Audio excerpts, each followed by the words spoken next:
I should have walked away the moment I realized my professor's hand lingered on mine a second too long. But instead, I froze, my pulse hammering so loudly I was certain he could hear it. Maybe it was the way his voice lowered when he leaned close to correct a line in my sketch. Or maybe it was the fact that I couldn't look at him without my chest tightening painfully. Whatever it was, I knew I was in trouble the first week of class. His name was Adrian Cole.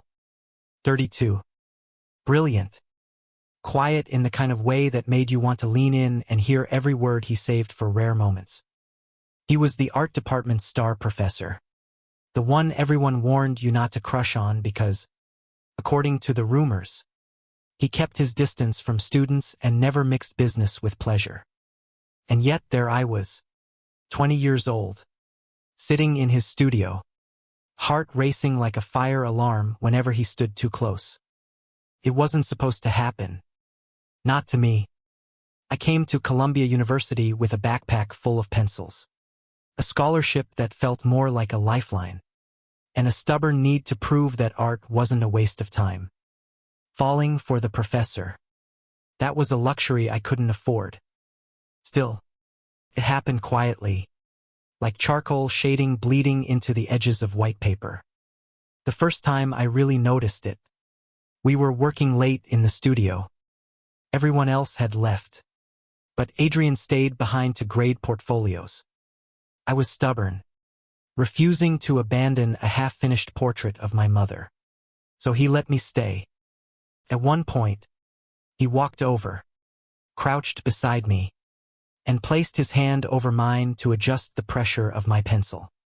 "Softer," he said, his voice so low it crawled beneath my skin. My breath caught, and I hated myself for how much I wanted him to never move that hand away. "Like this?" I asked, barely above a whisper. "Yes," he murmured, his eyes lingering on me longer than they should have. Something cracked open inside me that night. The following weeks were a blur of stolen glances and unspoken tension.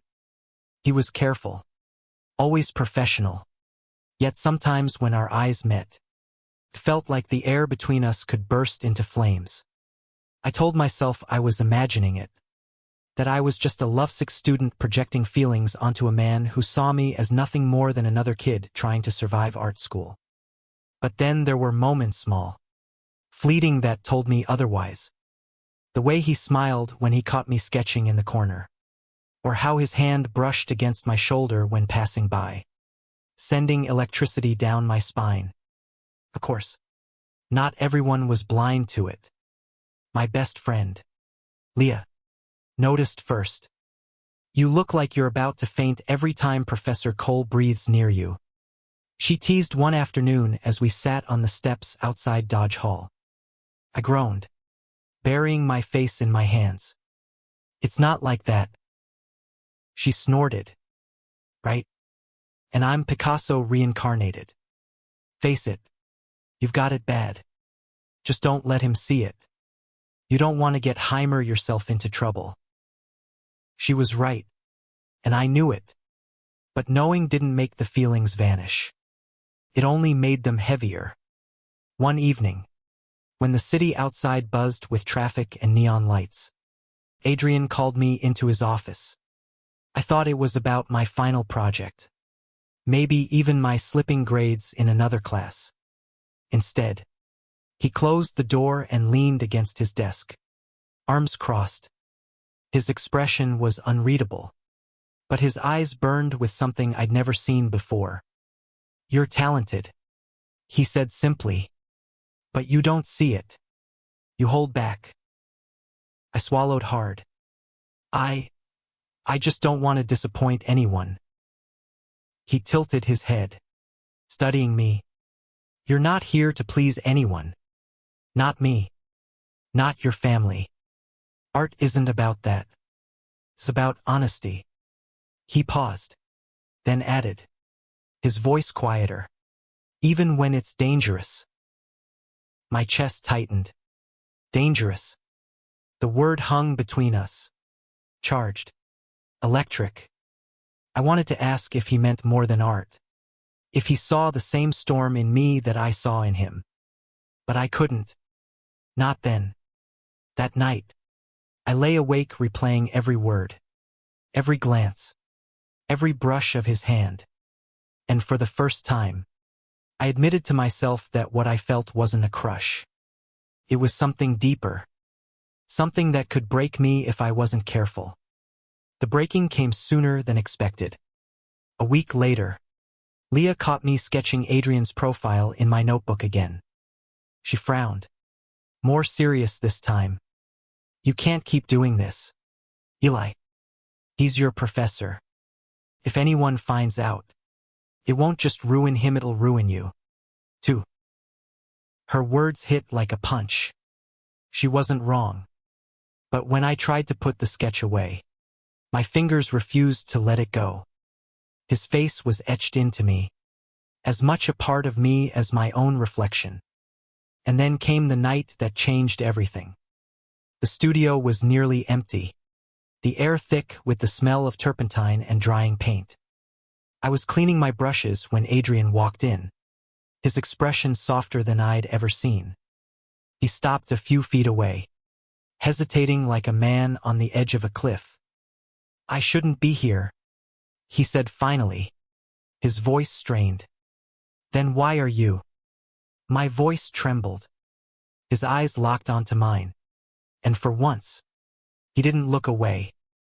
Because every time I tell myself to stay away, I end up here anyway. The world seemed to tilt beneath me. My brush slipped from my hand, clattering to the floor. My heart raced, and suddenly the distance between us felt unbearable. And then stepped closer.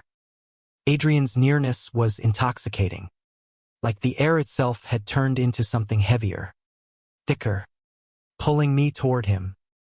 For a moment, I thought he would step back, that the barrier of student and professor would rise up again and smother this spark before it became a fire.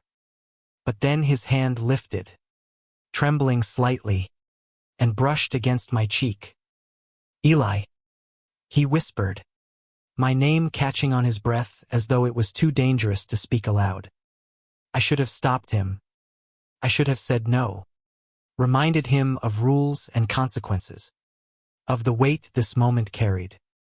But my body betrayed me, leaning into his touch like I'd been waiting for it all my life. His lips met mine before I could think. Soft but desperate.